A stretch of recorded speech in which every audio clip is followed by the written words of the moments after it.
It's been a big news week for the Seattle Kraken. That includes wins for the ECHL team and, of course, a massive announcement that involves the Coachella Valley Firebirds, who won their game one as well. We've got JD Hernandez back to talk about the goings on and the sights and sounds of game one in the Western Conference Championship. We'll talk about that coming up on Locked On Kraken.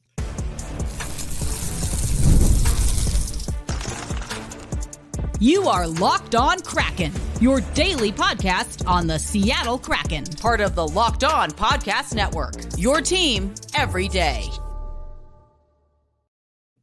Hey, what do you say, Seattle hockey fans and Kansas City Mavericks fans, and of course, Coachella Valley Firebirds fans? Erica L. Ayala, we've got another family reunion as JD Hernandez, the PA voice of the Coachella Valley, your Coachella Valley Firebirds, rejoins us. Of course, he's also in the Locked On family as the host of the Locked On Anaheim Ducks. Before we hear from JD Hernandez, gotta let you know about our friends, of course, at Game Time. Today's episode of Locked On Kraken brought to you by Game Time. Make sure to download the Game Time app, create an account just like both JD and I did, and use that promo code Locked On NHL. That's going to get you $20 off your first purchase.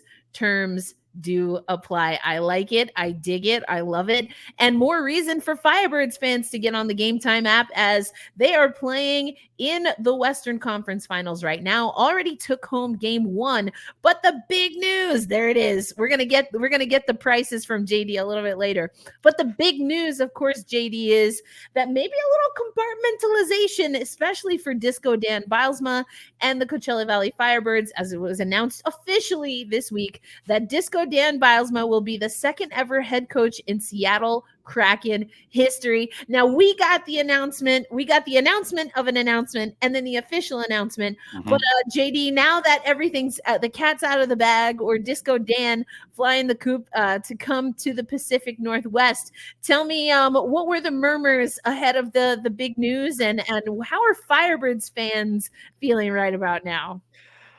I'll answer both questions. So first, the murmurs have been around for the better part of a month. As soon as Dave Hackstall was given the let go, the rumors started almost immediately, because you had a short list of coaches, and on every single news article, it mentioned Dan Bylsma and the job that he's done and the culture that he's cultivated here in the desert. So when you think about just the murmurings and all that, yeah, they've been around for a bit. So to answer the other question, how do the fans feel about it? They're a little bit sad, but also proud of Dan for the job that he's done in Coachella Valley. I mean, he took a team from the beginnings.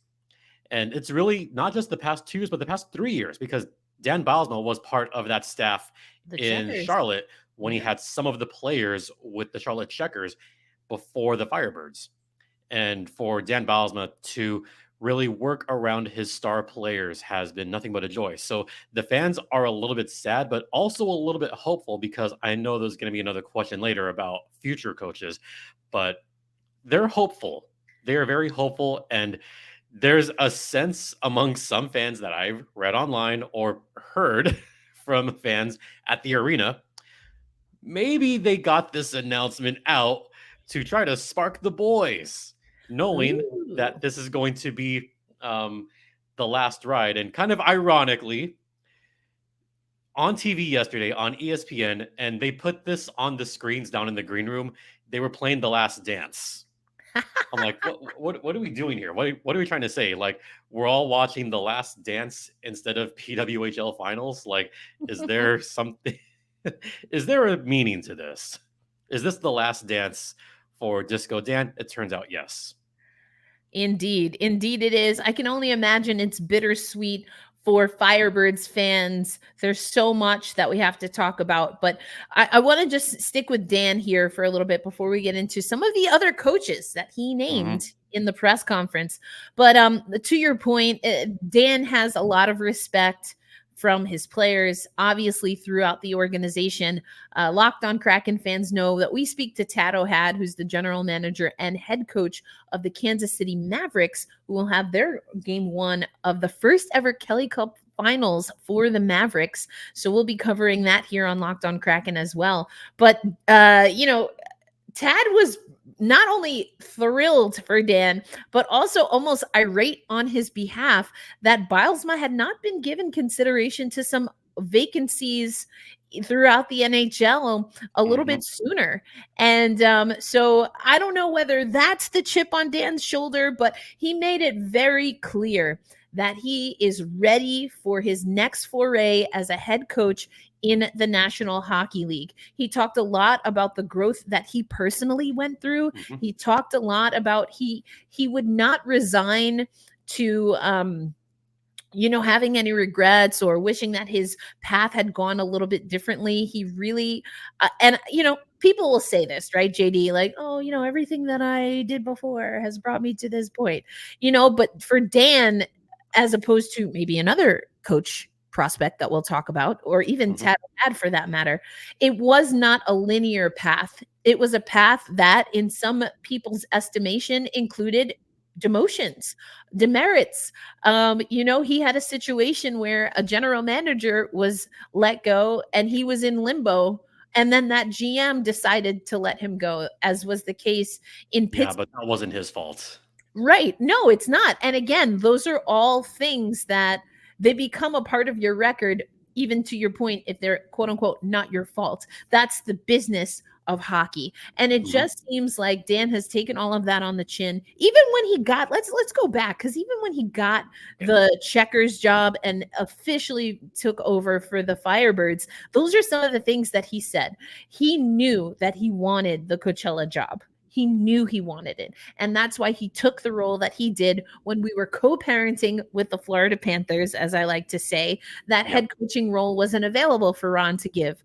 But you stick it out, you take an assistant role in the AHL to then get yourself a head coaching role to build up your staff.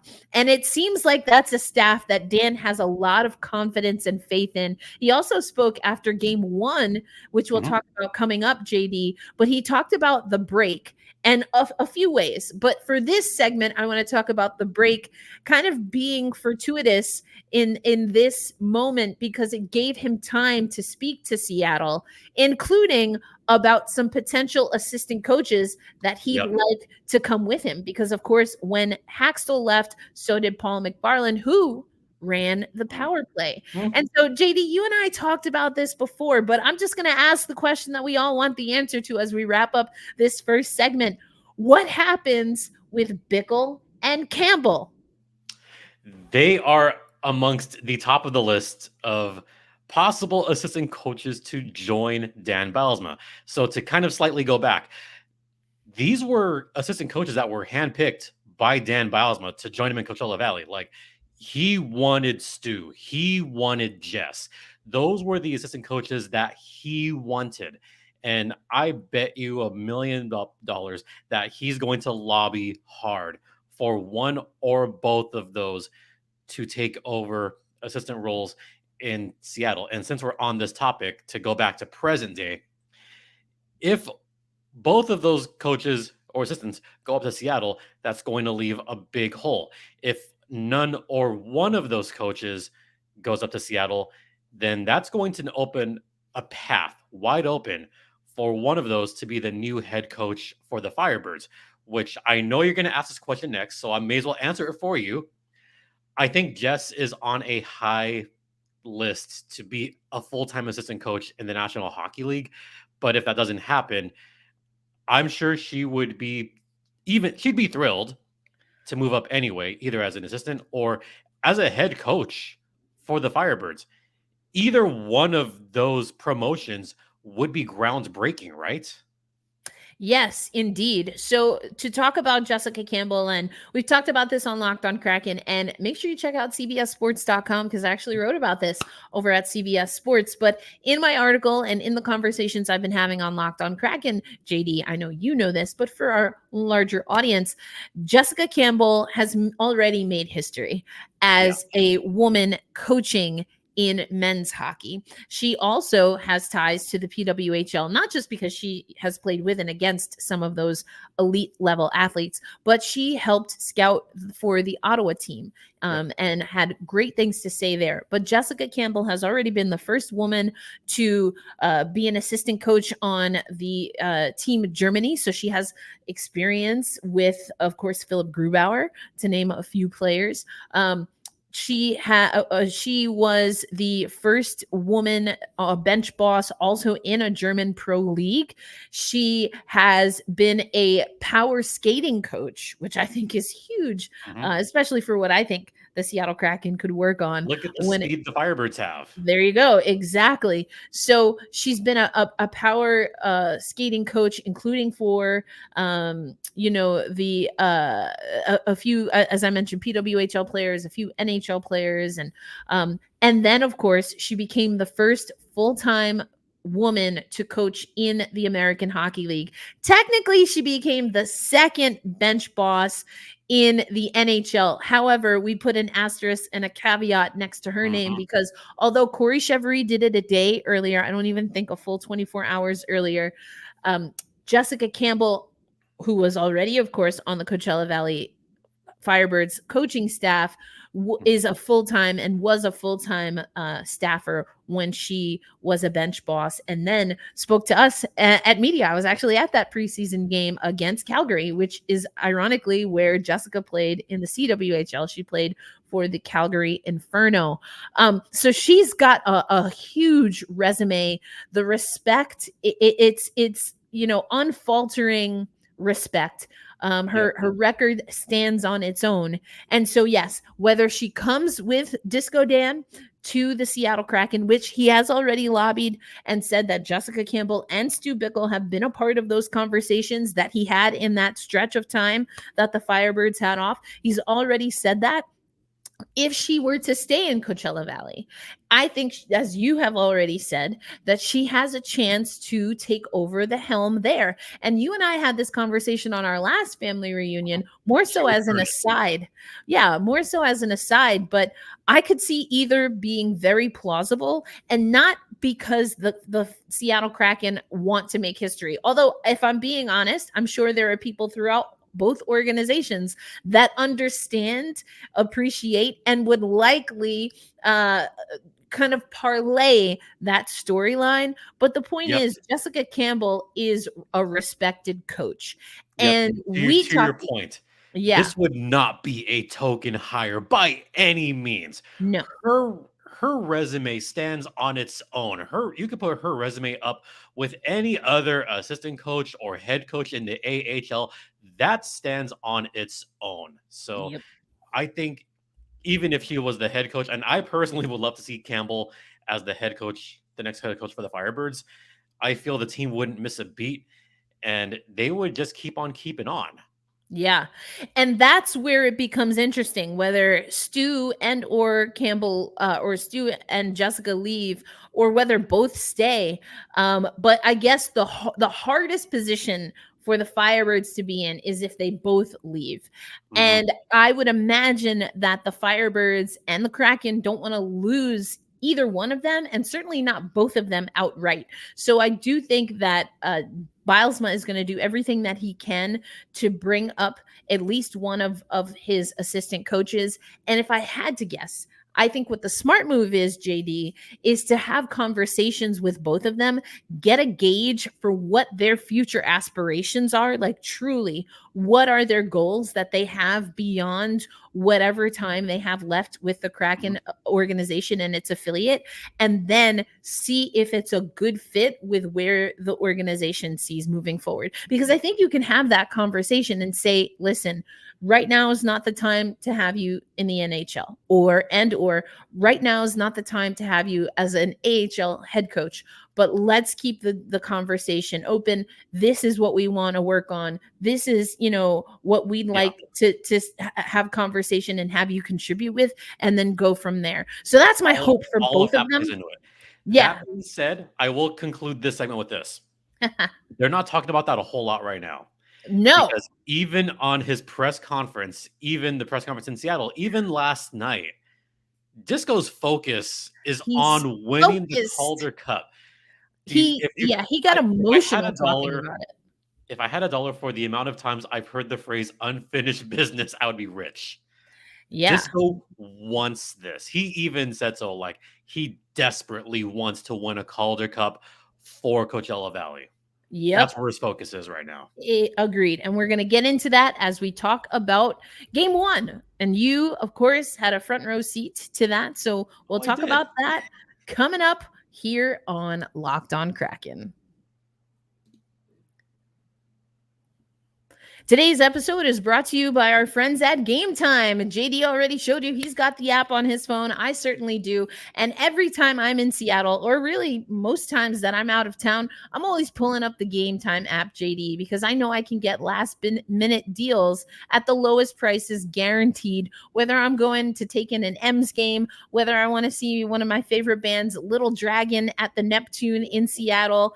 I can do it all on the Game Time app. What's some of your favorite features from Game Time, JD?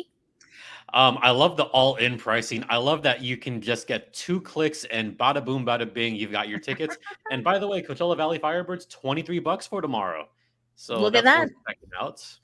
Game two, and we will get you more from the Coachella Valley Firebirds. And of course, also talking about goaltending, because, oh, baby, not only is Driedger looking good in net, but he's probably eating well as well. He talked about a signature sandwich. You know how you can eat well? By going to these games and getting the food at the games, which you can get from the Game Time app. See, I didn't even know that feature, and I love that. But make sure you download the Game Time app. Use promo code LOCKEDONNHL for $20 off your first purchase. Of course, terms do apply, but make sure you're getting after it. Lowest prices guaranteed with that Game Time guarantee. So check it out and make sure you get fired up for this series. One more to go. Got to get through the Admirals before having another chance at a trophy. All right, JD. Yeah. Let's talk about it. We're going to talk about Driedger coming up in the next segment. So we'll hold his performance, which I do think deserves, and Hayden did great as well. We'll talk about John Hayden, both spoke to media. But, what stood out to you about this game 1, especially knowing that Bylsma talked about a little bit of maybe rust or fatigue coming into the last series against, I think he was talking about against Calgary, right? Yeah, where you had some time. You had some days off, and how that can sometimes be a negative effect on a team. Sometimes they were rusty. they did. I even said in my head, like, God, they look a little flat at start. And it wasn't that they were flat. Like, they were missing some passes. They weren't connecting completely on a few passes. They had a multitude of power play opportunities in the first period. And there was more than a couple times where they could not keep the puck in their own offensive zone. Like, they lost it in the neutral zone, or Riker missed a pass, or Fleurs missed a pass. So there was still a little bit of that rust, a little bit of that, like, not every pass is connecting cleanly. Not every lane is clear right now. So yeah, there was a bit of rust to start the game. That being said, the same kind of thing happened in the Calgary series, because the Firebirds had the first round bye. Right. And that first game, that rust took the entire game to come back from. At least in this case, it took half a game to come back from, luckily. Right. Woo! And also the bigger advantage is Driedger was on top of it, which I'll talk about later. But I would say one of my biggest takeaways for this game was John Hayden. Now, Dan Bylsma has talked very glowingly about John Hayden, because his role has elevated from when he first began with the Firebirds last season. Last year with the Firebirds, he started off on that fourth line where he wasn't getting a whole lot of minutes. And his role kind of elevated from beginning of last season to last year's playoffs to this season. And he's moved up to the third line, at times that second line. But what I want to talk about also is he's playing in every role. He's Yes. on that PP2 unit, not the PP1, because the PP1 right now is Lind, McCormick, Podorowski, Riker, Evans, and they have a couple of guys mixed in there because usually Shane, but Shane's out right now. So they mix in a couple of guys. And in that power play 2 unit, it's usually Yanni Newman and John Hayden together on that second power play unit. And he's done very well on that unit. Him, Connor Carrick are just right there. Getting Fleury in the mix on that unit is good as well. And he's moving around with great ferocity. His speed is there, which again, credit Jess Campbell for. But also, have you noticed he's starting to be on the PK a little bit more as the season has gone on? So he is taking on a much bigger role with the Firebirds than we anticipated this time last year. And I think that speaks to the kind of player, the kind of person that he is. Like, you want to put him in this role, he'll do it. You want to put him in that role, he'll do it. He is one of the consummate team players. Like, you ask him to fill a role and he will do it. I mean, he's the ultimate utility man for this Firebirds team. And scoring 2 goals, cherry on top. Yeah, one of those, the first goal actually, late in the first, to your point about maybe getting a little bit of a slower start with that layover. It gets a power play goal early on. You mentioned Connor Carrick, friend of the podcast in the early days. OGers, everydayers know about that. But just connecting, as you said. And I love it. I love that John Hayden is taking on that role. Kraken fans have seen John come up and down a few times. He's always very focused, keeps his comments to a minimum. And even that was a little bit interesting to see, as someone who's covered him when he's with the Kraken, to just see that he also seems to be taking on the leadership in vocal leadership and how he's addressing media, which is huge, but also, how he's able to, you would imagine, engage and interact with his teammates. But John Hayden wasn't the only star of game 1. And I want to ask you a question that Driedger himself was asked. Was that his best performance in a Firebirds uniform? JD, thoughts on that, but we gotta talk about that in a bit. We'll talk about that in just a bit. Don't go anywhere. JD and I breaking down game 1. Coachella Valley Firebirds take a 1-game lead over the Milwaukee Admirals.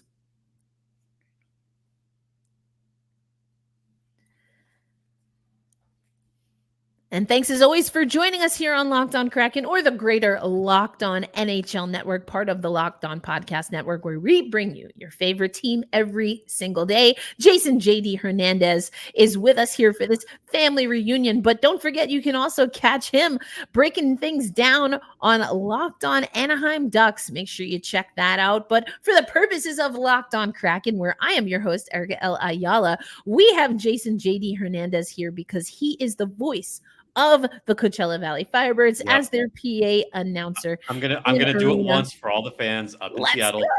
Firebirds goal! Times 2 for Hayden. And by the way, I will just say, talking about John Hayden, to wrap that up, I got a couple messages immediately after the game last night that said that first star call was epic. I'm like, look, I was feeling it. When you score 2 very important, the only 2 goals in the game, you gotta pump it up. So you gotta say, John Hayden.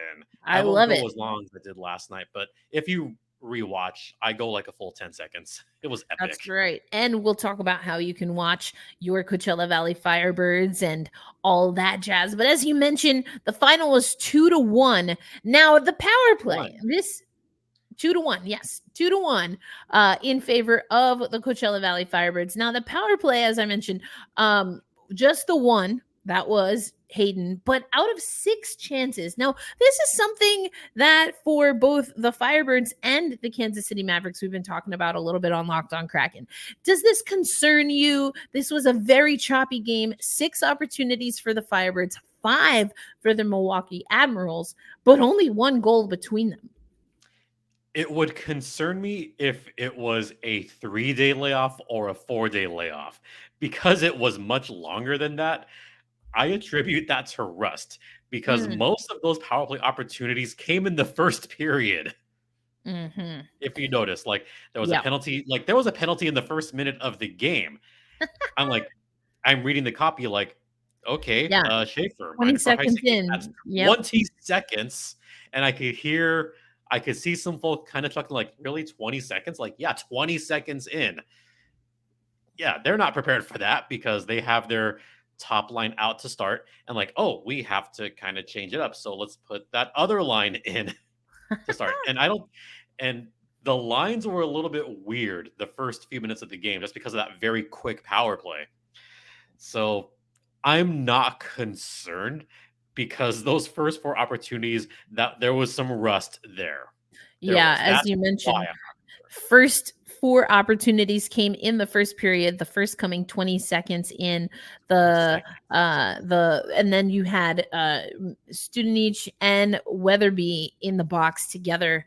That was that roughing penalty that came after another cross-checking to assess to the Admirals. Just like a wild game. And I'm not going to say what was said.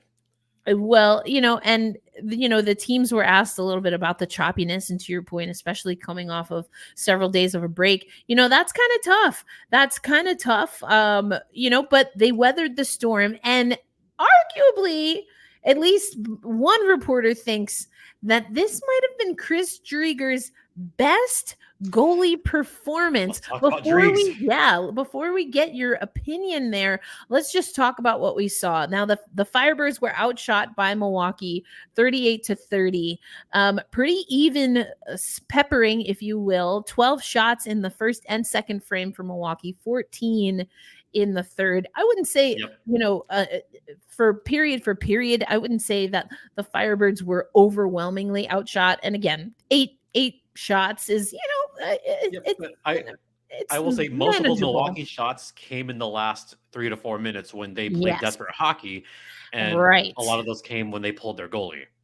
Right. And Driedger actually talked about that as well, including maybe alluding to being like, hey, maybe I should just kind of let one in and wake up the offense. And then he said in his post game, unfortunately, I was right, which I thought was just a great Driedger quote. But Chris is kind of right. Yeah, that's what he said. If you go further in that, I love how he jokingly said, yeah, I knew he would score the next goal. He knew that would fire the team up. First off, that was a good goal by Milwaukee. That's their top goal scorer. LaRue has been just torching the rest of the league this postseason so far. Zach LaRue, already 9 goals this postseason, by far leading the AHL in playoff goals.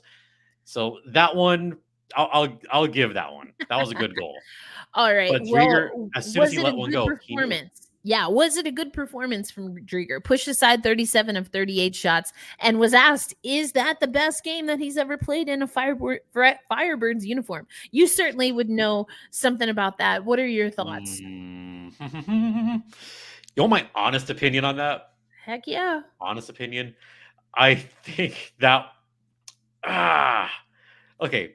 I love you, Dreeks. I love you. I think the best is yet to come. I don't think that was his best performance. I think his best performance was closing out the Calgary Wranglers. Because Calgary gave everything they had in that game 4 at Acrisure Arena. They threw everything in the kitchen sink at Dreeks, and he shut him out. He got a shutout to close out that series.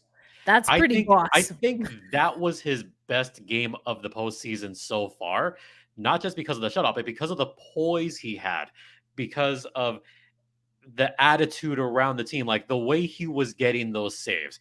and the way he was he rallied the troops and the way that he rallied the crowd behind him. That whole game happened so organically that I thought that was the game that really brought the house down. So I love that. for my money, that was his best game.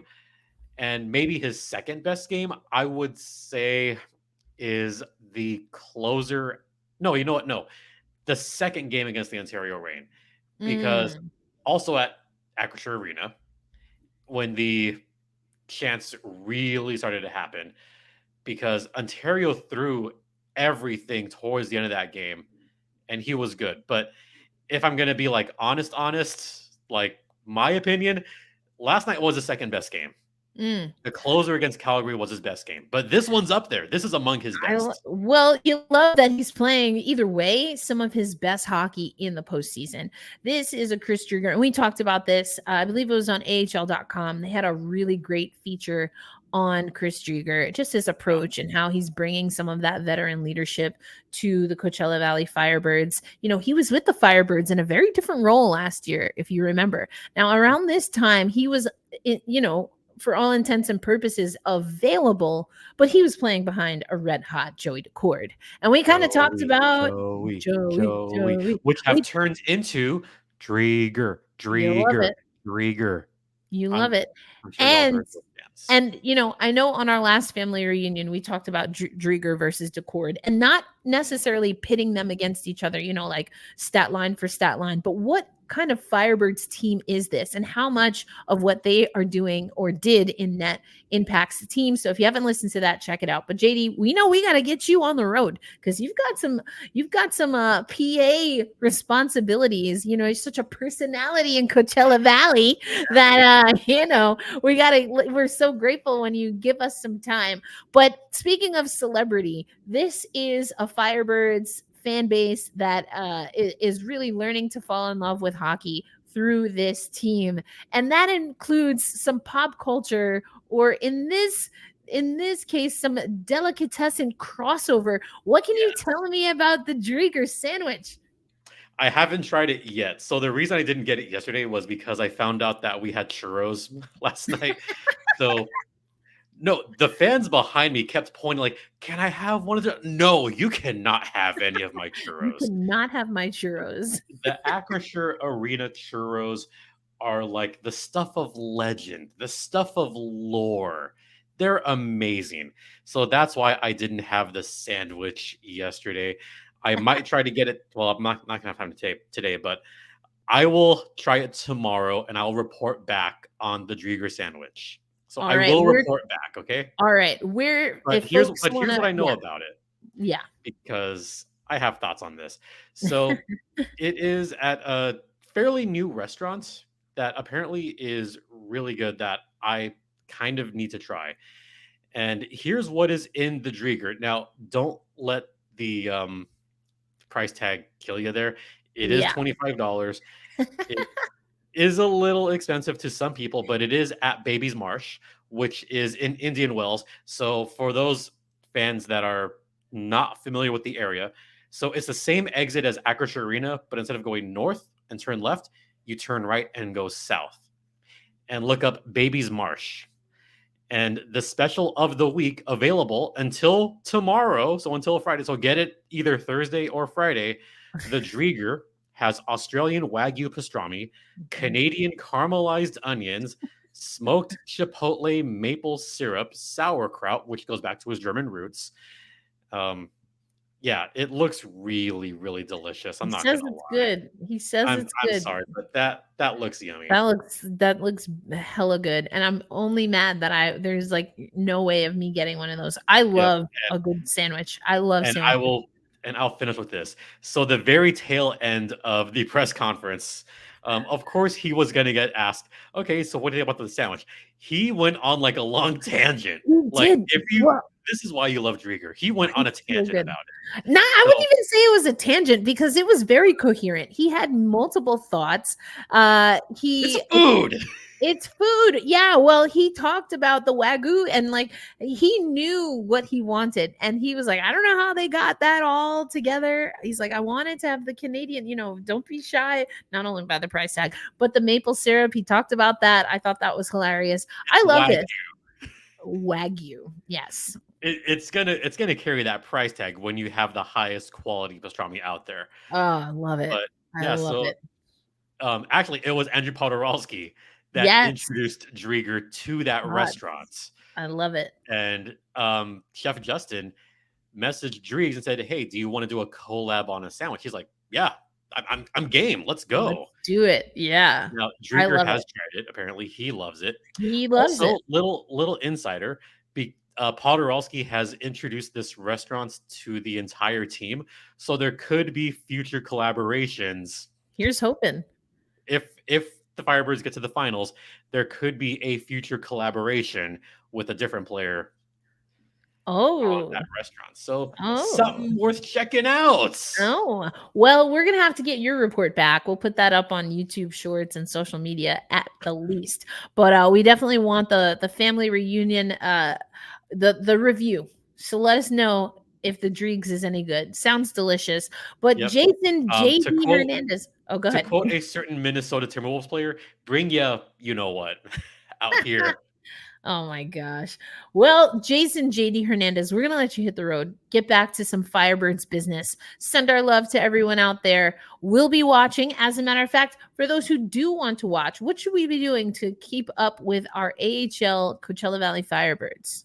You can watch on AHL TV, and Friday's game is going to be on the Palm Springs Fox network, so you can watch the game on TV there. And also, I don't know if you're aware, but Abby Carter, our American Idol champion, will be performing the national anthem for Game 2. I saw that. Got the email I'm earlier excited. today. Yeah, that's going to be dope. Well, Jason JD Hernandez, thank you for joining us here on Locked On Kraken. And for you, our viewers and listeners, be kind to yourself. Be kind to one another. Make sure you don't go hangry throughout the day. If it's a Driedger or anything else, just make sure you are well fed, well hydrated out there. And of course, I say hold fast, stay true. Let's go Kraken. And I will leave it off to JD to say, Stay fired up and fuel the fire. there we go. And go Mavs go. We'll talk a little bit more about the Kansas City Mavericks later in the week. Until then, peace out, everybody. That was fun. Always a good time.